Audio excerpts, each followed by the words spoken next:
I would love to hear the origin story about birds and how it led up to it, because I think the books are mainly around birds, right? And I'm looking at a picture right now of you Birdie buddies holding your little bird when you were a little girl. And is it okay if I share that with our viewers on our YouTube? Yeah. Okay. Okay. Yeah. Absolutely. Okay. So right around that same time, 2021, and this is, post-COVID lockdown, we all kind of had time to sit and be quiet and really figure out if the life we were living is the life we really wanted to live, and are we spending our time the way we want to? And what happened was, when I left corporate, what I realized was I was spending a lot of my energy doing things like navigating toxic political environments and relationships that maybe weren't serving me. And when I got out from under that, I had so much more energy. Like, when what you are doing feeds your energy, it creates space for more. And I had all this energy.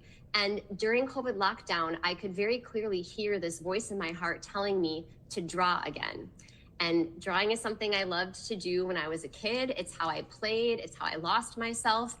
And right around after middle school, I stopped doing it because around that time, high school and sports and friends, and then college. And then I really spent my time in corporate, like working and giving myself away to my jobs. Yeah. And so drawing just fell away. And my grandpa used to call me Heather Feather, and birds are my favorite animal. That was our first family pet, was a little cockatiel bird named Birdie. And so when I bought a sketchbook and pens, the first thing I thought to draw was a little bird. And I just remember, like, I went back, I felt like I was a kid again, like the feeling of drawing and creating, and nobody was telling me what colors and how to do it. And I felt empowered, and I felt free, and I lost track of time. And I remember just looking at this little chubby bird and thinking, I'm gonna draw birds. And so I started drawing these birds.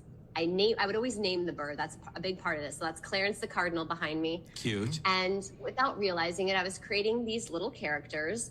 And as I started to learn more about birds, that's when it hit me. Like, I think there's a children's book in here to educate kids about birds and get them inspired to get away from screens and go out in nature and find these little buddies.